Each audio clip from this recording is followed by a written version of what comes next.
Thank you so much. It's lovely to see all of you. Thank you, Madam Chair, Madam Vice Chair. And today, well, for the record, Delegate Michelle Guyton from Baltimore County, District 42B. And I have always had a heart for service, and I have always had a brain full of very strong opinions. If you know me, you know that to be true. No one's going to argue. And yet, I could not run for office or did not see my way clear to running for office until I was 50 years old. Okay. The reason for that is that I had 3 children who were complicated. Probably if they'd been uncomplicated, I still would have waited until they were older. But for my mothering and my parenting, it was necessary to be clear of enough child rearing that I didn't have to worry about whether I could find childcare or afford childcare for them as I was running for office. That is one reason I am bringing this bill to you. I respectfully submit House Bill 331 for your consideration, and this bill codifies a 2019 guidance letter from the State Board of Elections that authorizes childcare expenses as an appropriate use for campaign funds. Now, most people don't know this. Even though the Board of Elections did say in a letter in 2019 that this was possible, we've done some research and found that only $522 since that time has actually been filed for childcare expenses, most likely from the person that requested that letter, although I don't know that for certain. So the purpose of this bill is to encourage and support wider and more inclusive participation in our political system. Currently, parents of young children and dependents with significant disabilities, right, are disincentivized from running and serving in elected office. And the importance of codification, which is something we might discuss here, really cannot be overstated. It's necessary to protect this ruling by codifying it in state law to provide awareness, for instance, but also to provide a peace of mind and consistency, both for political changes and for people who may run for office. While this is considered an acceptable way of using our campaign funds, but be worried always that it might change during their stint in office.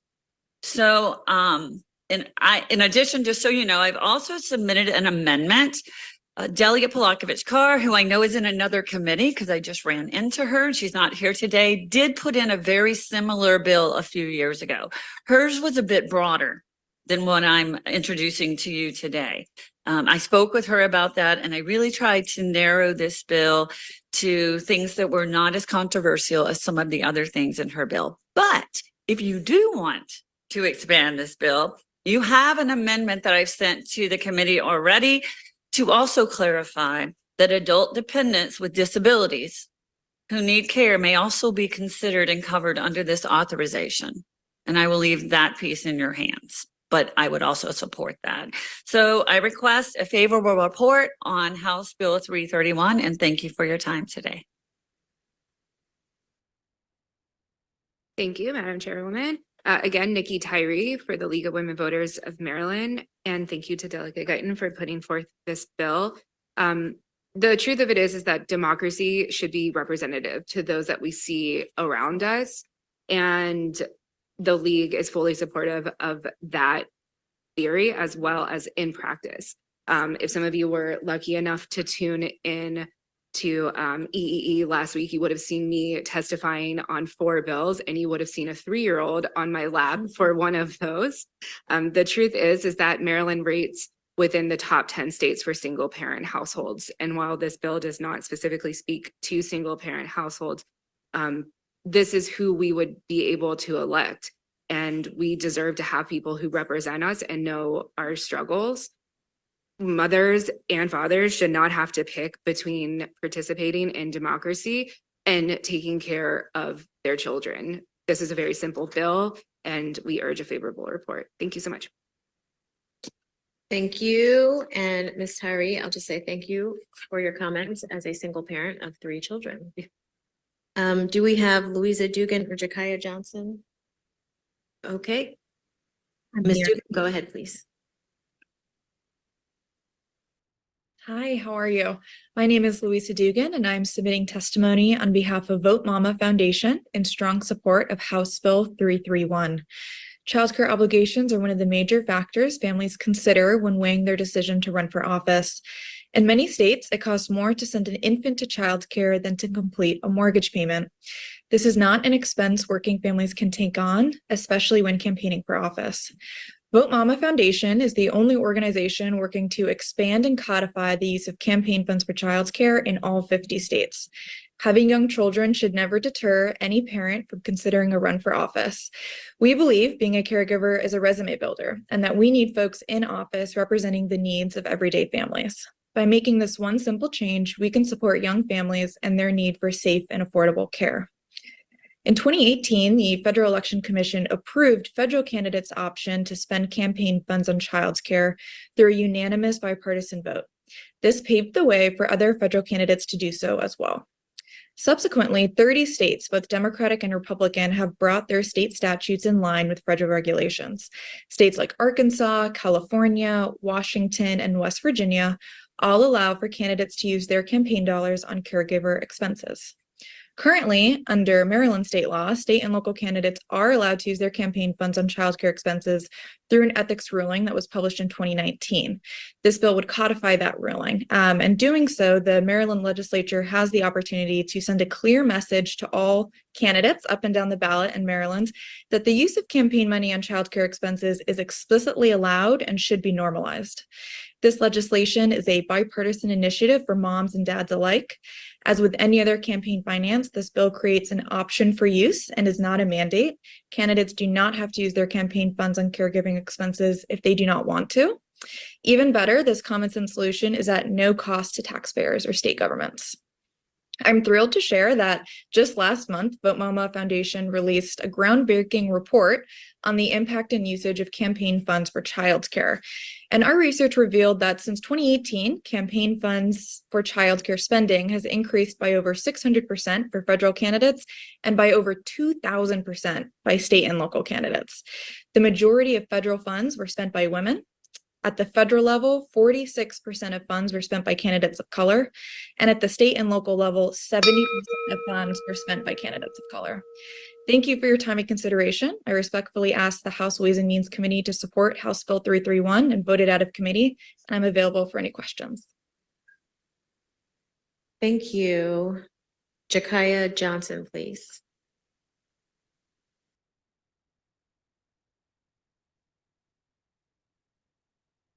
Good afternoon, Madam Chair and members of the committee. My name is Jakia Johnson, and I am the Executive Director of Reproductive Justice Maryland, and I strongly urge a favorable report of House Bill 331. Reproductive Justice Maryland is dedicated to advancing the rights and well-being of individuals and families, and we believe that this bill is a crucial step towards fostering inclusivity and equity in our political processes. Parenthood, particularly for mothers, is a significant barrier to political participation. And very often women are told to wait until their children are older or no longer in need of childcare before they consider running for office. But this expectation perpetuates gender disparities in political representation and also undermines the principles of equity and fairness that are really fundamental to our democracy. So when we consider the broader landscape of political representation, it's clear that women, and particularly mothers, continue to face obstacles. Despite making up over half the population, women remain severely underrepresented in positions of political power. Across the country, women make up about 31% of state legislatures. And at the current rate of progress, it would take 118 years to achieve gender parity in our political landscape. HB 331 represents a crucial recognition of the intersectionality between parenthood and political engagement. And by expanding the definition of expenditure to include childcare expenses, this bill will dismantle one of the most significant barriers to political participation for parents. So we urge you to vote in favor of HB 331 to ensure that all individuals, regardless of their caregiving responsibilities, have the opportunities to really participate meaningfully in our democratic processes. Thank you. Thank you. Questions? We'll start with Madam Vice Chair. Thank you so much, Madam Chair. Thank you, Delegate, for bringing this bill. I really, as you know, like this bill a lot. I see I am actually a co-sponsor here. Thank you. I think it's a great bill. But and my question might be for Mr. Demarinis.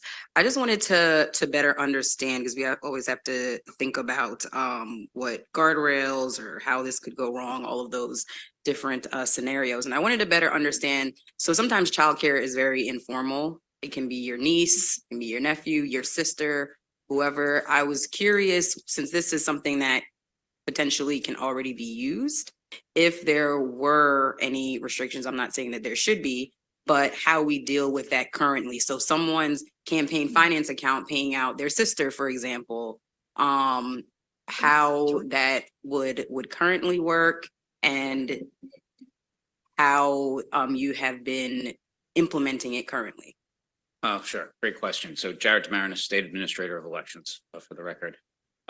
So currently it would be treated as any sort of payment to any vendor or any staff member or any person that you employ for that purpose. So if you hire your sister or niece, nephew, they would go down on a campaign finance report for that transaction, for that amount. And it would be an other expense with the comments like babysitting services. The only tie-in would be that it has to be electorally related. So, for example, you couldn't go and use this, you couldn't use campaign funds to say, have a date night or go to the movies or something to that effect. You would have to say, it would be tied to, like, I need a daycare to go to a campaign event. I need a daycare to go to a fundraiser, or so there would have to be at least some sort of nexus there to it. And if we questioned that expense, or if there was any sort of questions about it, you would have at least some sort of documentation to prove that it did occur. So that it would be like, oh, here's the fundraising solicitation that I showed up at this person's house. This is why it was, from 5 to 7. This was, I got babysitting from 4 to 8.